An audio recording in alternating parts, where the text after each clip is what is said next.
Ladies and gentlemen, a very warm welcome to you for another in our series of videos related to our special lockdown edition of Intuition. Today I have Michael Porter, our Chief Investment Officer, with us, sitting in the comfort of his home. Michael, I hope you haven't run out of snacks as yet and you're well fed and keeping going. Yeah, all good so far. Thank you, Robin. In fact, actually, I think it's much more disciplined at home than at the office. So we seem to have an endless supply of treats at the office, but at home it's far more austere. So actually, it's been good from that point of view. Oh, fantastic. I thought you were looking a bit slimmer. So, Michael, we've put up a special edition of Intuition just in terms of the lockdown and what's happening, and it wasn't too different to our month-end edition of Intuition anyway. But obviously, clients have now received their statements at the end of March, probably a little bit horrified at their values. So maybe if you wouldn't mind just summarizing what's going on, why the concern, why the panic around the globe, and how you guys are seeing things from a Harvard House perspective. Yeah, sure. So I think basically, obviously what's happened is, I think maybe a starting comment is just to understand the speed with which this has hit the world. You know, it really emerged in the last week of December. The first thing that the world really knew about it was the end of January, and then it was confined to China. The first case in South Africa was on the 5th of March, which was close to home for me because it was at the school where my children are at. And then 3 weeks later, we were in lockdown across a large number of populations and countries across the world. So a lockdown in itself is unprecedented in our modern history, but the speed with which it arrived is also unprecedented, and no one really had a chance to plan for this. So markets obviously have reacted incredibly negatively as the economic impact began to be understood of the sudden, almost like the economy is hitting just the brake and hitting a brick wall and not going any further, certainly in selected industries. Markets initially fell very quickly as the rates of new infections rose dramatically, and it spread from country to country. Since then, markets have actually started to recover. So the weakest point was on the 23rd of March. Markets have actually started to recover because the market is focusing on the rate of new infections, which is declining in hard-hit countries like Italy, Spain, and Germany. And so now, obviously, the US is going through its sort of peak in infections. But in countries that have been in lockdown for a while, the number of cases is declining, and that is fueling optimism that you can look through the crisis and see an end to it and some sort of return to normality. So markets were initially very weak, just dealing with the unknowns. But two things have happened. Obviously, governments have thrown a huge amount of support at various industries. It's often referred to as an alphabet soup because of all the acronyms that all these different programs are given.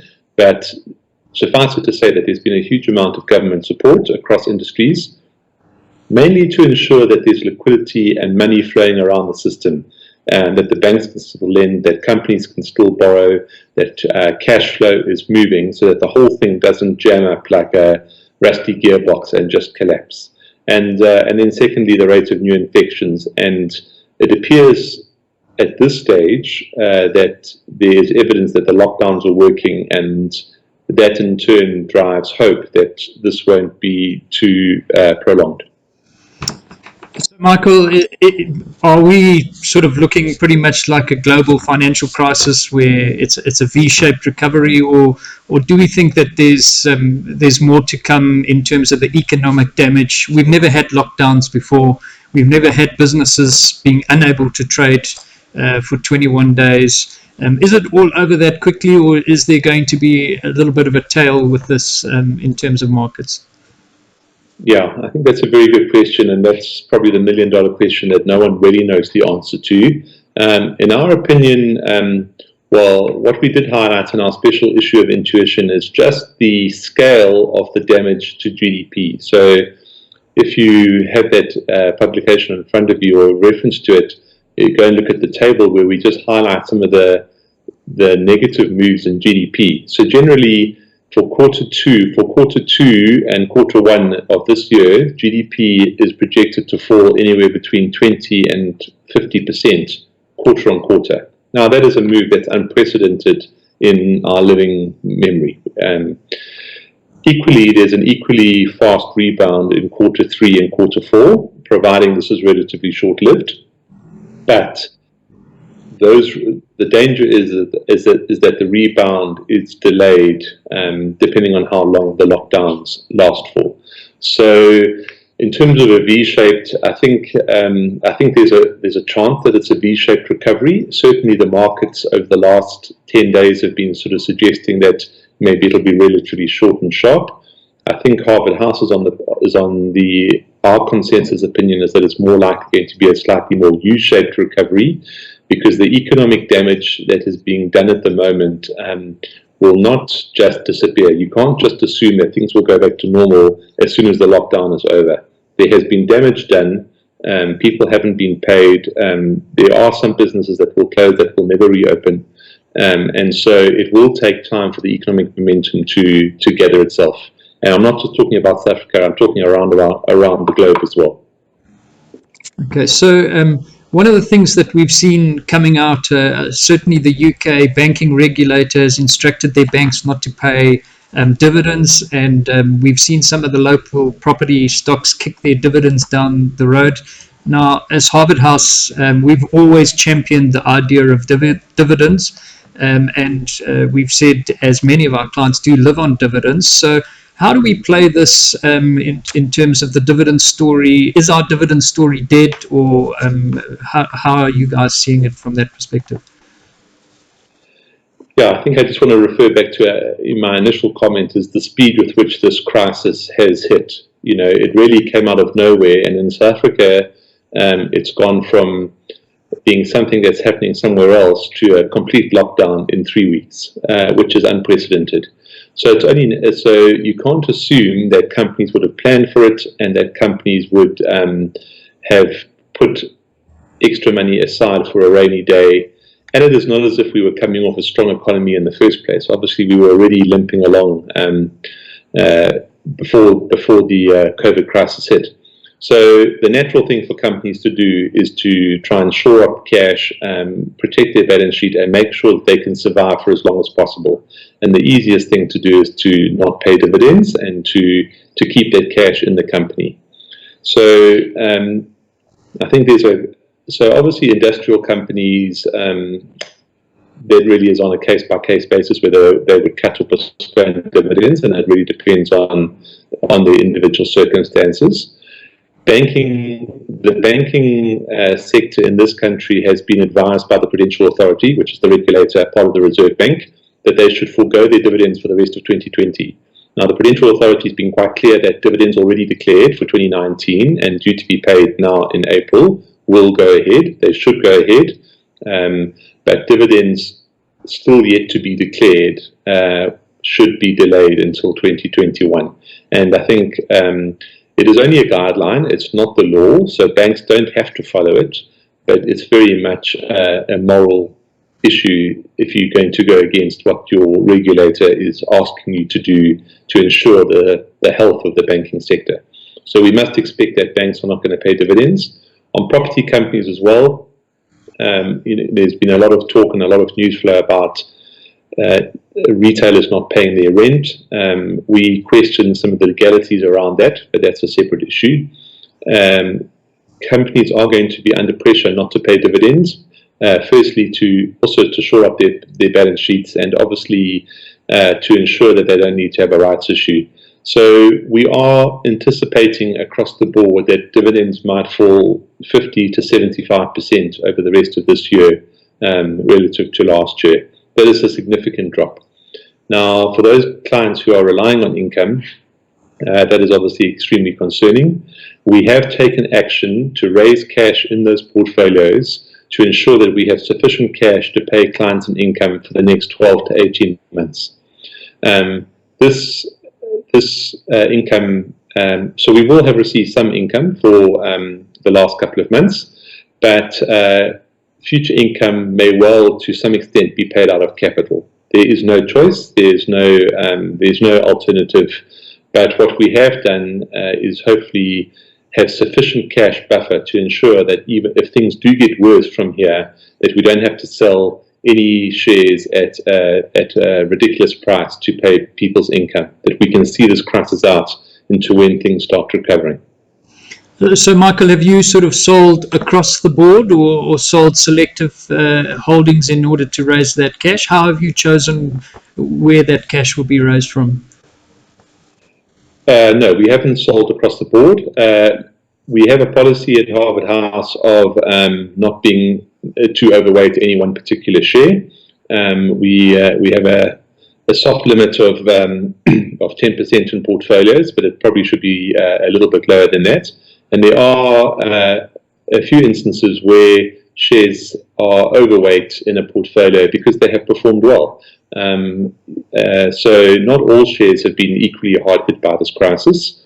So we have been selective in trying to trim those holdings where we are overweight, where the share prices have held up much firmer than in other cases. And so one can't broad brush examples would be possibly Naspers, Sirius, Investec Australia, maybe one or two of the food retailers. It's very hard to paint to name stocks individually because every portfolio is different. But we've just used our discretion to make sure that we do as little damage as possible to the long-term potential of the portfolio, and obviously taking profits where we can. Okay. And then maybe the question that is coming from some quarters, although many clients might not believe it, but we are getting phone calls saying this is the buying opportunity of the century, jump in, boots and all. What's your perspective? Are you buying like there's no tomorrow, or how are you taking the approach to new money coming in? Well, we're very much hoping there is a tomorrow, so let's be clear on that. Listen, we are definitely of the opinion that shares are cheap and that opportunities such as this come around every 10 or 15 years and what should be used to maximum advantage. So if clients are wanting to invest new money, we would firmly encourage you to add money to your portfolios. In terms of actually deploying that money, we're a little bit more cautious. Markets, as I said, bottomed on the 23rd of March. Since then, they've had a pretty good rally, especially in the US, but also on the JSE. We're not convinced that we've seen the worst of this crisis because we're not convinced that the full economic impact of this shutdown around the world, not just in South Africa, has yet manifested itself in all the forecasts. So we're being cautious. We've certainly got a long list of things that we like to buy, and we're nibbling cautiously. But we're not buying aggressively. We think that April could still be a pretty difficult month, maybe into early May. But where share prices get ridiculously cheap, we are nibbling, but just judiciously, nothing aggressive. Awesome. So, Michael, my closing question is: give me a little bit of a window into the world of what an asset manager sitting at home is doing at this point of time. How's your day filled? Working harder than ever, actually. I don't have a very long commute to the office anyway. My commute is only 5 minutes, but I generally start pretty early. I have been for a run most mornings with my one son. The other two sons are prefer to stay in bed, so horses for courses. But pretty much by 6:30, 7:15, I'm at the desk. From our point of view, not much has changed. I'm still able to work 95% normally from home as I would at the office. The day is spent researching. What has been quite nice about the lockdown is maybe a few less interruptions. So I've been able to get my teeth stuck into some big projects that I've had on my mind for quite a long time that take a long time, new spreadsheets and tools that we can use, which have come to fruition. So that's particularly gratifying. But the rest of the day is really spent checking portfolios, answering queries, and doing research and coming up with coming and firming up our opinions on companies that we want to add to portfolios as the opportunities arise. Well, Mark, and trying to squeeze in the odd game of Monopoly with the kids who play that flat out all the time. well, let's hope you're not going bankrupt in Monopoly, Michael. It's good to hear that there's still plenty of work going on in the background, and clients can rest easy that the team is working hard on their investments while they can't go to the shops or the golf course or the bowling green. So thanks very much for your time. Really appreciate you giving it to us, and good luck with all you're doing going ahead. Thank you, Robin. Thank you, everybody. Take care.